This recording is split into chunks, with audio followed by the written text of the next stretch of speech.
So that's where, the misplacement is coming. Yeah. Okay, but today we are going to talk about both politics, entrepreneurship, then the Niger Delta region. Maybe you culminate with Nigeria, Okafor. Yeah, your book, The Hidden Treasure, of Niger Delta. What is hidden again? Not only all you did there. Or you have to say the treasure of Niger Delta. Maybe you help us.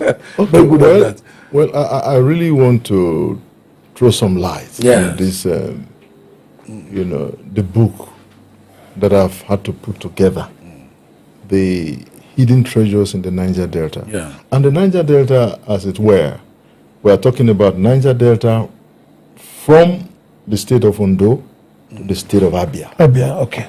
So there are 9 states in all. And the capacity that is inherent in that space is incredible, sir. And so it bothers me, and it's a kind of burden in my heart to say with so much treasure and everything is now zeroed down on hydrocarbon, which I think, that's not what it should be. I see what transpires in other clients, and I begin to wonder that can they not see this treasure? Everything is not, if you look at the mapping, everything is not hydrocarbon. If you look at the mapping, the resources, the mineral resources that is in that space, my God, if you trade it, I don't know, sir, the kind of IGRO we should be playing with is beyond this world. And I see those treasures and I say, wow, can people not see it? That's why I've taken time, to reduce this in a book. And the motivation for doing this really, it comes from the kind of pressures I get because, what you can see in that book, is a compendium of my works, my engagement, as I engage in business around the world. I speak on the investment opportunities in the Niger Delta, whether in America and Europe.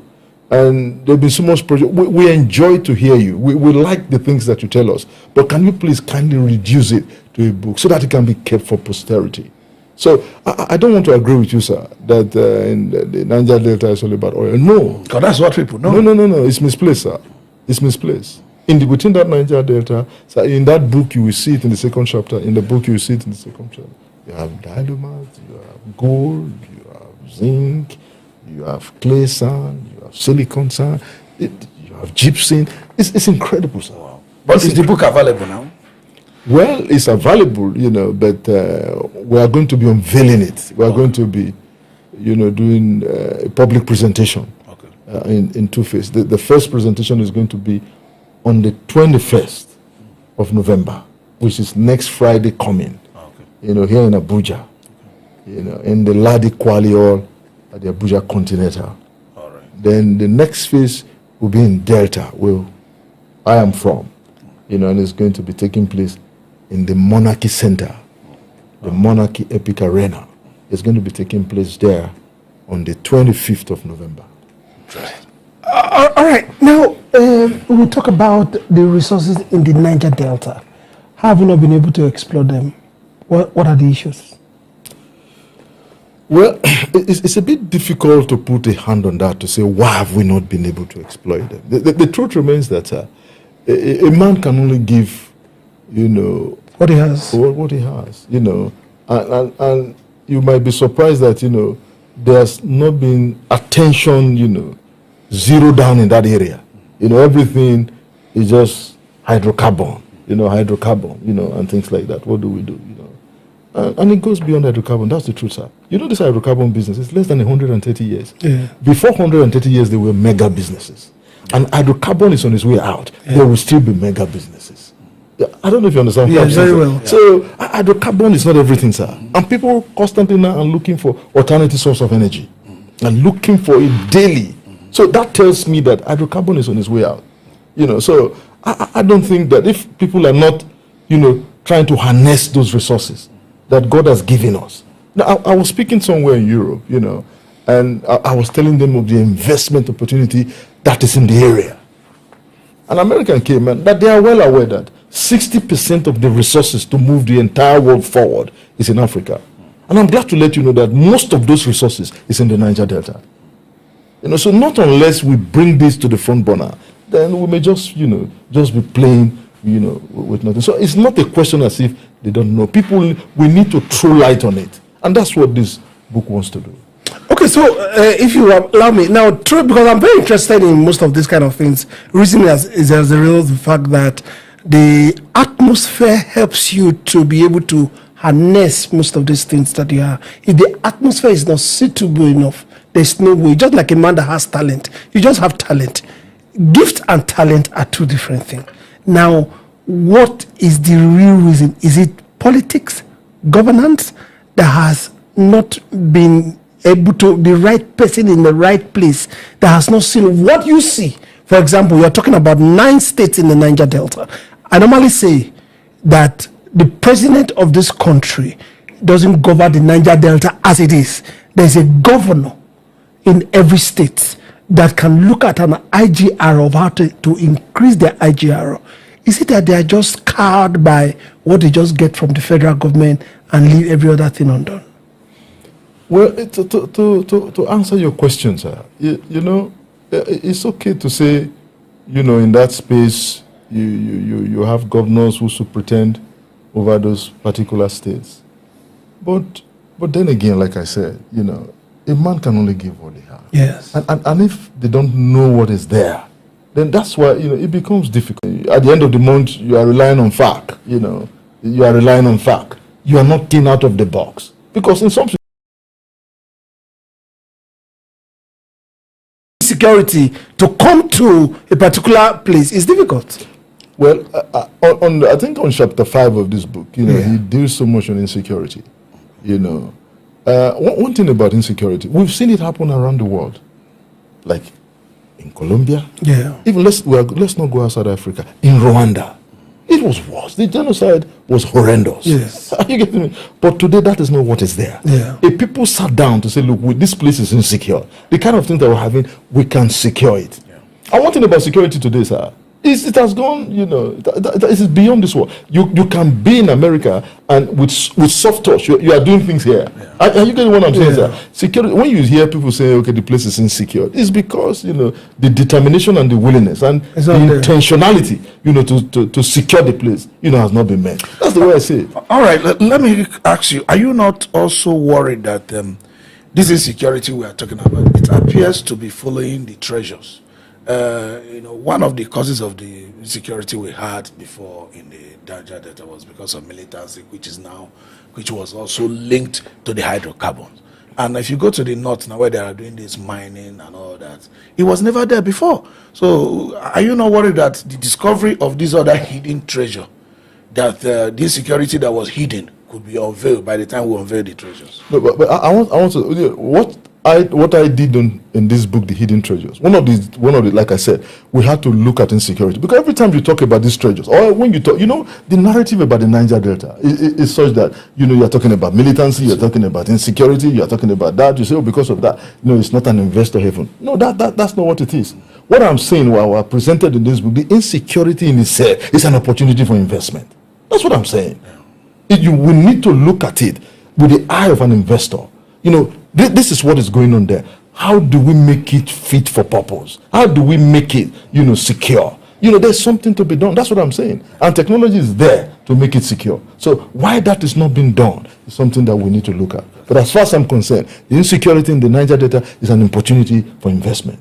But do you think Niger Delta people are ready for another, issues with the government like they had in look at Ogoni, what led to their death, look at all those, Do you think the people of Niger Delta are ready to trade what got, kept in their soil or whatever for another argument with government, whether to create Niger Delta Ministry or to create NDDC or to create this? Do you think people are ready for that kind of fight anymore?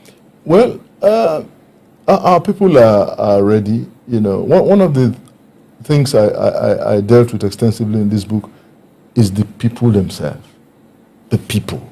Yeah. Sir, I have traveled by the special grace of God. I've been in every continent of the world. But, sir, in that space called the Niger Delta, the people there, they are unique. And I took time to zero down on the icons that have come from that place. And I took time to look at the arts, the entertainment, media, the corporate world, the religious world. everything. We took time. Institutions. Yes, the kind of people we brought, out.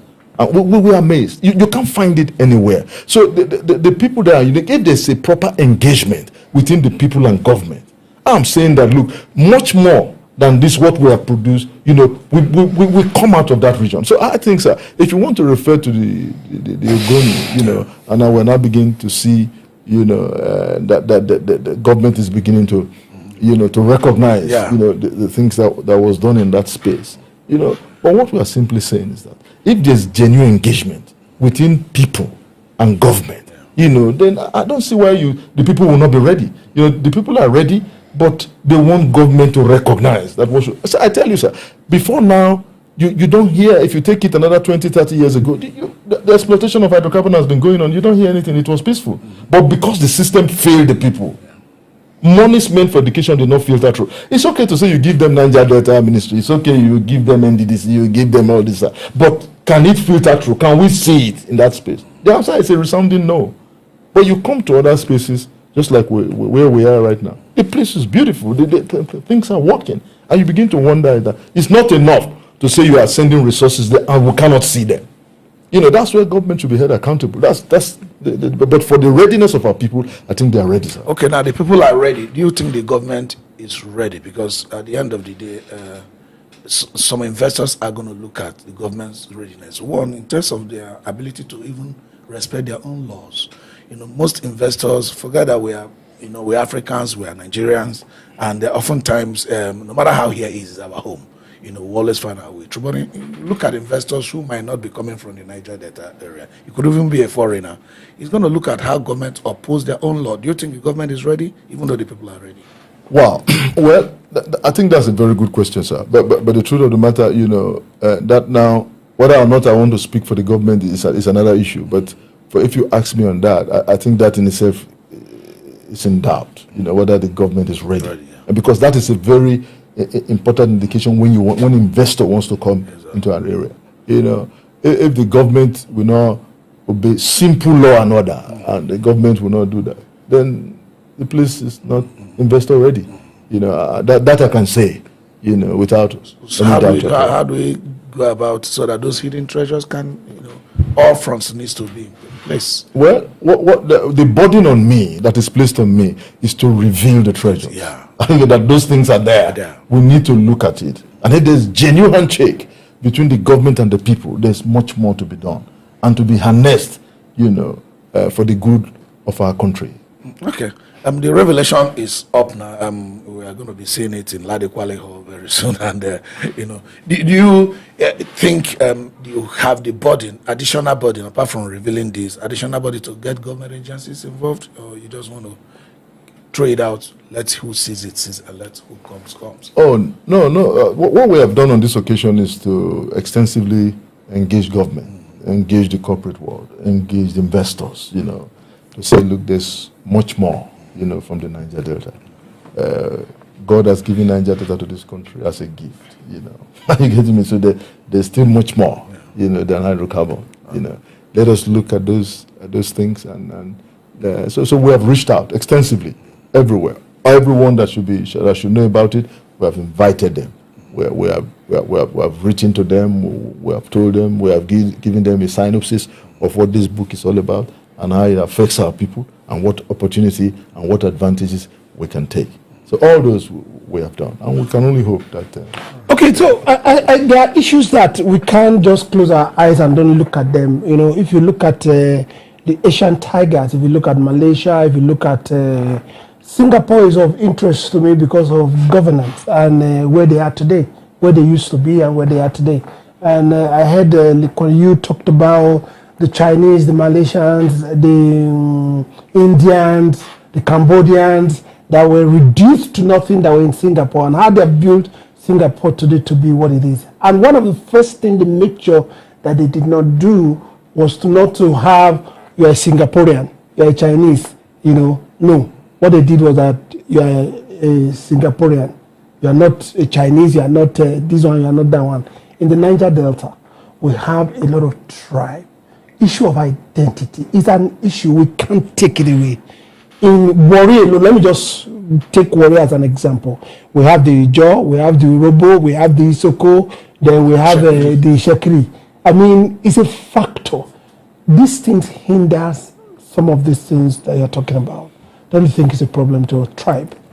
Well, I must thank you for this, very important question. And I will start, from where you took off from, Singapore, the Asian Tigers. The emerging economies is one of the chapters on this book, and it deals extensively on the Asian Tigers. I followed those trajectories in that particular space, and I'm well traveled in Singapore, and I know, and I cherish the man, Lee Kuan Yew, who single-handedly, to some extent, to a large extent, took leadership. Yeah. He brought leadership to a space where it was non-existing. You go there, you see that. Is it true that one man could rise up in terms of leadership and be able to reposition a country? Then you'll be looking at the man called Lee Kuan Yew. And now, he was able to bring the people together just like we have.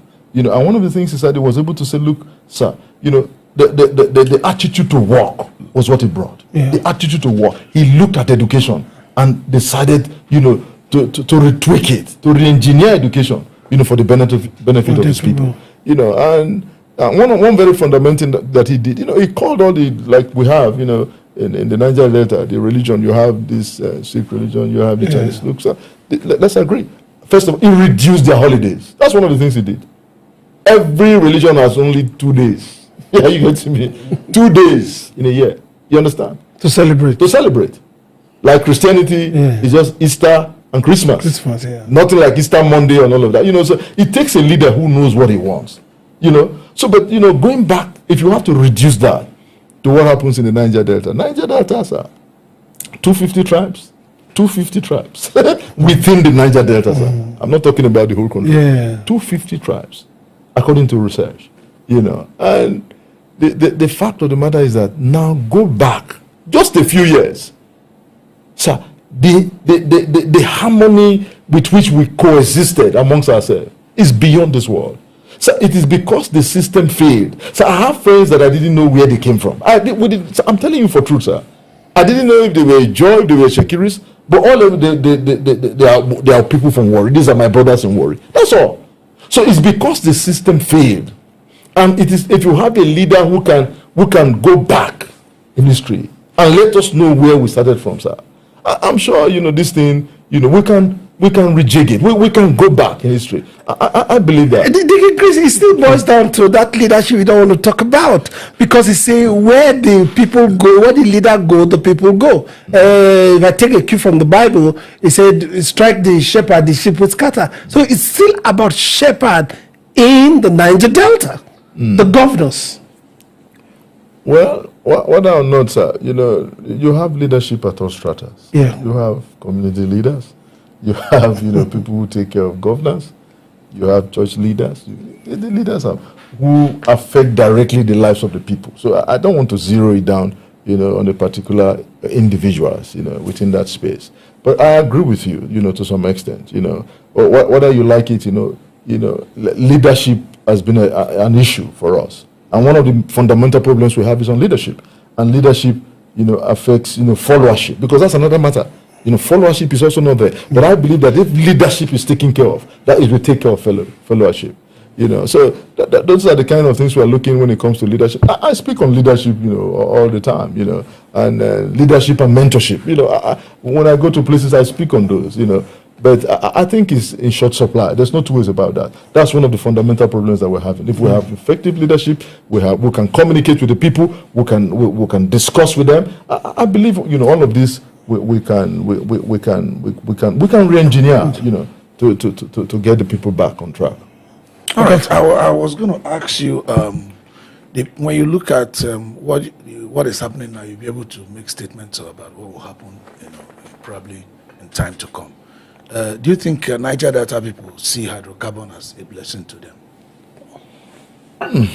Because you talked about trickling down, even though the government make provision, you created NDDC, you created Amnesty, you created Niger Delta Ministry. Is it getting down to the people or just make a few rich men?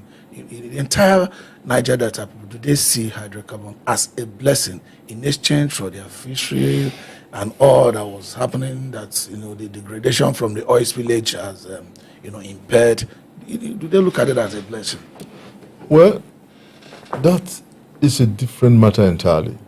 But if you take a look at the book, we actually try to trace in history, even before hydrocarbon, what were the mainstay of the economy, fishing, farming, and nothing. Those are the mainstay of the people. And, hydrocarbon came and people were now moving from the riverine to the upland, and that particular ecosystem, was disintegrated. And what you have, at the moment is quite unstable. But if you look at the percentage of people who have been blessed, I think it's quite small, to be quite honest. It's quite small. The percentage? Yeah, the percentage. So I really think that while I don't want to say it's a cost, I'll say, a lot more have not been done. And I think there's still a lot more to be done. The resources are still there. If it's properly harnessed and exploited for the benefit of the people, where the things that matters to life, that's governance. Yeah. You are doing things that, that improves and touches the life of the people. The quality of life is enhanced. Once you have that, and you have education, you have good Medicare, you have infrastructure, you have those basic things that adds to quality of life. Once that is done, I think we can say, okay, of a truth, hydrocarbon has been a blessing. But today, quite a number of those things are still in short supply. So it's a mixed feeling. It's a mixed feeling. You mentioned, of course, government, at least local, state, and the federal level. Let me just say hypothetically today that you are a governor of the Delta State. Do you think there's anything you would have done differently to ensure that these treasures are out there and become commercialized and the people also at the spectrum benefits? Well, the fact of the matter, what I expect from God, this is a very tricky and difficult one for me, though. Maybe he's putting you on the spot. Really putting me on the spot. The truth is that I would have thought that, in terms of governance, is, taking steps that improve the quality of life. Yeah. Should be the first thing. True, yeah. You understand? Yeah. It should be the first thing, And once that is not done, then it becomes difficult for the people to understand, So if I had the opportunity of being in a space where decisions are taken, I think I will weigh the opportunity cost. Yeah, I'm doing that. Now, the government we know are not good at business. Government create a platform where people can do business. Now, the infrastructure development within the Niger Delta is in a deplorable state, if you look at it very well. Abia is there in the Niger Delta region. This is the first time we're seeing a governor rising from there and putting a lot of infrastructure in place all throughout the Niger Delta. Port Harcourt used to be known as a garden city where people could rest, relax, and all that. It's all choked up now. No garden anymore. No garden anymore. Look, between Port Harcourt and Bonny, Finima, there is no road that, apart from going through the sea. They've been constructing the road for years, and a lot of resources come out from those places. Infrastructural development has also been a bane why so many of these things have not been harnessed, and they are not paying attention to it. What should they do? Well, infrastructure is a major concern across the Niger Delta. But one thing I can tell you for free is that one thing that matters is to develop infrastructure in the Niger Delta. And sometimes when in the government space, they say, oh, it's a difficult terrain. The soil profile doesn't encourage road, and things like that. But I just think that it's a lie from the pit of hell. I've seen spaces, where, because of the resources that comes from there, that should trickle down. It should cascade back to the people. but that's not, and that's not what you see, So I really think, the question of infrastructure is something, that has to look at, that we have to look at as a people, and particularly government should look at it. It's quite in a deplorable state. You go everywhere in the Niger Delta. It's chaotic. It's something, for those of us who travel around the world and you come back home, you just wonder why, we can't get a hold of, trying to fix our space. Because whether you like it or not, every man is a product of his environment. Of his environment. Are you getting me? You're very correct. Yes, every man is a product of his environment. I tell you today, if you arrive in Europe and you have something, you can't throw it, and you have it in the car. You can't throw it out. You can't throw it out. The environment immediately controls you. Yeah. You know that this place is not. You can't do that. You understand? So, infrastructure, the deficiency, of infrastructure in Nigeria, it has to be looked at. Constantly, when you match that with the resources that comes from Nigeria. But what should we do? The people, have they become docile that they can't demand from the government anymore? How can the awareness increase for them to demand from the government what the government is supposed to do? Because the government collect fake, like you said, and they are the one that collect the taxes on IGR. What should the people do? Well, the thing there, is awareness. One of the things I see that is wrong there is education. Education. Quite a number of the people are not aware. The same people who see people who have, decimated, our common heritage. You get me, sir? We still go back and say, hey, President, they still go and hail them. You get me, sir? Leader. The same people, you understand? And they will even rise up to defend them. Are you getting me? Yes. And the resources that is accruing to them is in their heart. Are you getting me? They will go back to defend those people and even fight to kill. You understand? On behalf of those people. Yes. You don't understand? We see that all around, in Nigeria, where people who have, who have a hand in the till, have exhausted everything for personal gain, and the people are now in lack and want. But those same people will rise up to protect them for peanuts. Yes. So at the end of the day, it's education. The United Nations requirement, for education is that 26% of our annual budget should go for education. They know why they are saying that. Once the people are educated, then they can rise up to make the kind of demands you're talking about. So it's key. Education is key, sir. All right. No, so in Niger Delta generally, the map of tribe might not be the exact map of these resources. So at the end of the day, you are still going to have a situation where you're going to ask yourself, these resources, with the current technology we have today, could they be exploited or explored, or, extracted without affecting our ecosystem substantially? Well, thank you. That's a very important. At the end of the day, this tribe might say, okay, we are okay with this, and the other people might say, we are not okay with this, and you begin to see the interconnectivity of the technology, the tribe, and the resources themselves. Well, to take you on this, the technology now, one thing we're happy about is technology is getting smaller and smaller. The time past, for example, you want to explore hydrocarbon, you bring Christmas tree, massive, you want to do a refinery, you build this very big. Today, technology have reduced a lot. Yeah. You get to me? It's compact. Yes. You have compact technologies, and they make things more efficient.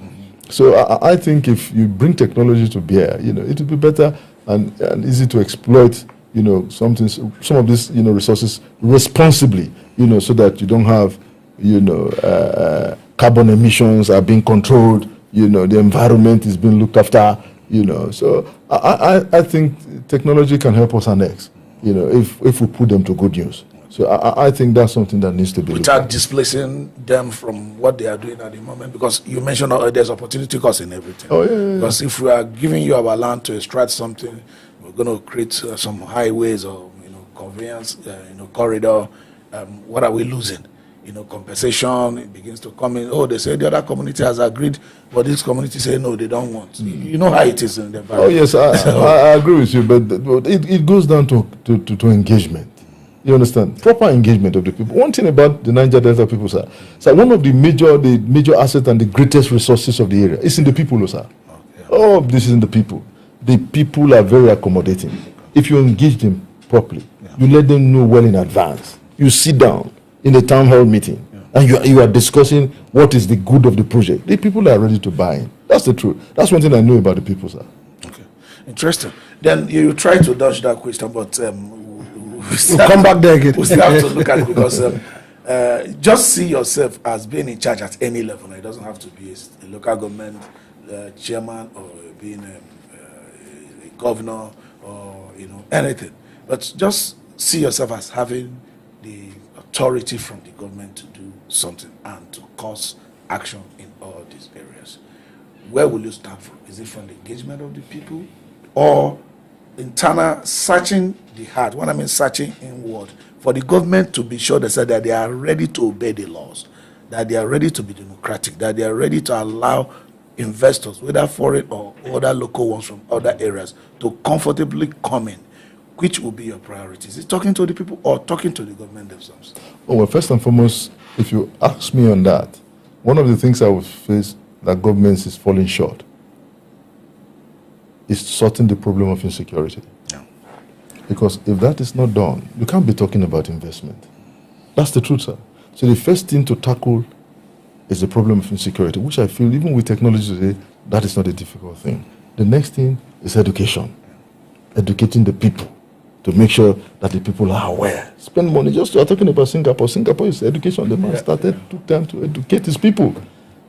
Once that is done, then before you now start talking about engaging the people, letting them know a plan. When the people, are ventilated in terms of education, then the people are willing, they can understand. And now, this is where the challenge comes a little bit. Some of these things you cannot just finish in 3 months. It might even go beyond your tenure, for example. And we have problem of continuity. How do we, because people are always there. They say, soldier go, soldier come. People are always there. The government, you notice these days that most people who are public office holders, they tend to go into those projects that can start and finish within their tenure. They don't want to look beyond that. Reason being that they don't know what the next person might be doing with all they have done. And when you see challenges like this, are you still ready, or you're going to create it as a policy and pass through the State House of Assembly so that it can continue when you're not there? So the truth remains that if you want to look at that, nothing will get done. Nothing gets done, sir. Whether you like it or not, in the life of a people, a time must come when things begin to evolve for good. You understand? That is a major problem, the problem of continuity. A man comes, he wants to play politics, he wants to, do that, But if there are solid structures on ground that affects people, and the next man coming can say it, and he can reason it, and there's an handshake. That's what politics is all about. There's an handshake between the man that is going and the man that is coming. Yeah. It's already part of the system. Yeah. Are you getting what I'm saying, sir? With that, you can see people continuing. But when you have what you have is a high level of acrimony between the man that is going and the man that is coming. Yeah. Are you getting me, sir? Then the chances that continue to be there is completely absent. All right, go ahead. Go ahead. Now, let me come to this book again, because obviously we need to read this book and to get much of it. Is it going to be in a digital form? Or only going to be in a physical form? No, it's both digital and physical. Digital. Is it going to be affordable? Or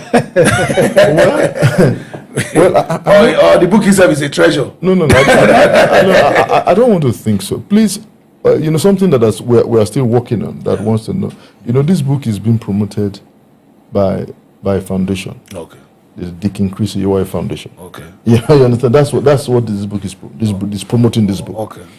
And what we have, set out to do is that every resources generated from this book goes back into the Niger Delta. And one thing we want to do is that we want to provide water.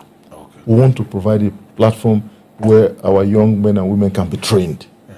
That's what we want to do with the resources, not for personal, yes, that, okay, we have made so much money from the book. No.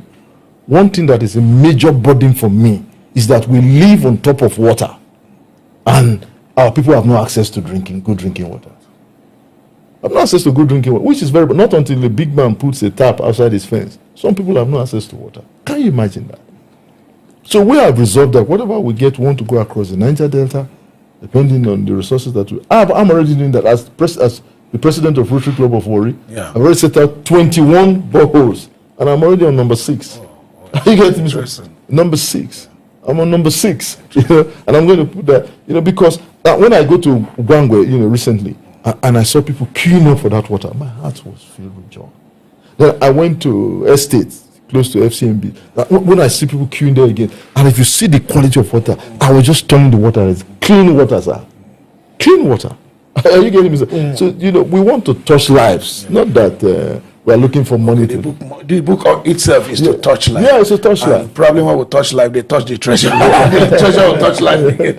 Interesting. Yeah. So we don't know how much is going to be going at this time. No, we're still putting that together. By next week, I think the team will look at that and what is going. Okay, so you talked about a lot about education, and most of the education that we normally have comes to the youth that we have. What plans do you have for the youth, especially knowing that 60 to 70% of the population are youth, and these are the people that their mindset needs to change so that they will look inward instead of us looking outward. What plans do you have for the youth? Well, the truth of the matter is that our population is 60% youthful population, and if you look at that, the truth of the matter is that if you don't engage that bracket, it's just a joke, sir. And the truth of the matter, when that band is not engaged, the next things will be insecurity, no matter the palliative. So when I hear people talk about police versus, I don't wonder. You understand? If you don't engage that band, you don't make them productive. The very next thing is insecurity, sir. That's the truth. So it's the engagement to make sure that these people, they have what it takes, to live a good life. That's the whole thing, sir. So that's where the bane of our problem is there. They are sweeping that under the table. I don't know where they will go with all their policies. That's the truth, sir. Until there's a responsible engagement with those people, they use themselves, and getting them engaged, there will continue to be insecurity. That's the truth. There's Peter Obi talked about the youths that are doing Yahoo or 419, whatever code you put it with, as a result of the fact that they are not well engaged. Now, most of the time when we talk in this manner, I normally ask, how are we planning to engage them, to put them into the right use? Whether it's technology, whether it's oil and gas, whether it's entrepreneurship, whether it's on leadership. We have always said it here that if you have not been a good entrepreneur, you can't be a good leader, because they give you public funds to manage. You can manage if you have not managed 10 staff, 20 staff, 30 staff. So how are we going to bring up these youths to make sure after the education, the basic one they get from the university or college or whatever level of education they have, then they'll go into, not everybody can go into leadership, go into entrepreneurship. How is your contribution to this, to see a new Niger Delta? Well, the truth of the matter is that, in a developing economy, the horizon for development is heavy. It's there. Are you getting me, sir? You have just mentioned quite a few. You have mentioned, ICT. There's agro business. There's, industries. Like in our space. If you look at in the last 20 years, the industries that have gone moribund. When we counted in Delta alone, it was 26. They still have value. The values are still there. You understand? Yeah. And tell me now, if there's PPP, which is private partnership with those, for the ones that are viable, and with technology now being small, some of them can be resuscitated to have our youth employed. Right. You understand? And agro business is key, sir. There are a number of things in agro business. I want to tell you, sir. Some of the highest qualities of ethanol you can generate is from cassava. It's from cassava. Yeah. I give you an assignment today, sir. America used ethanol as biofuel. They don't have enough. They don't have enough. Produce ethanol anywhere and see what will happen. Produce. Therefore, in managing a space, there are about 5 gates. You understand? There are about 5 gates. You understand?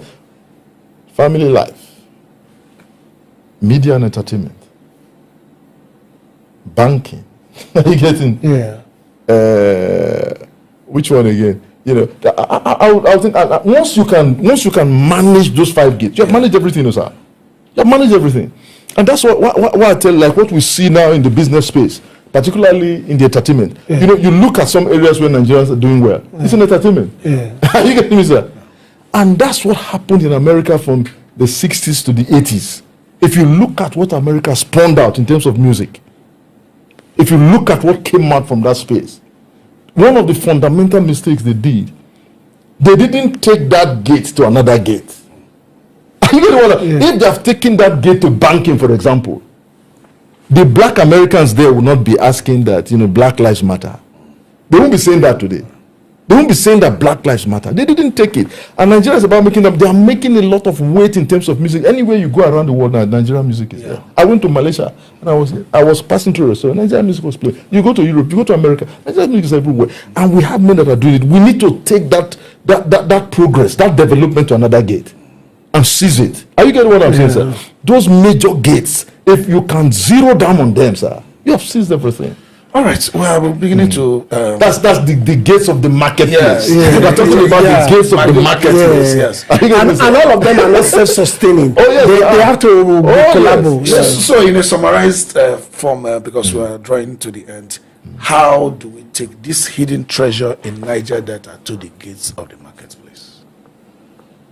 Like I said, you know, not unless the burden that is laid on me now is to be able to expose it. You understand? Yeah. Let's look at something else. This hydrocarbon business, Shouldn't all be. Yeah, shouldn't all be. And it's on its way out anyway. It's not sustainable. It's on its way out. Where hydrocarbon was first found in commercial quantity, nobody is talking about that place right now. Yeah. It's an exhaustible material. Are you getting me, sir? But much more than that, I'm trying to say by this book, we have other things, you understand, that we're going to exploit for our common good and for our nation. That's all I'm saying, sir. All right. Interesting.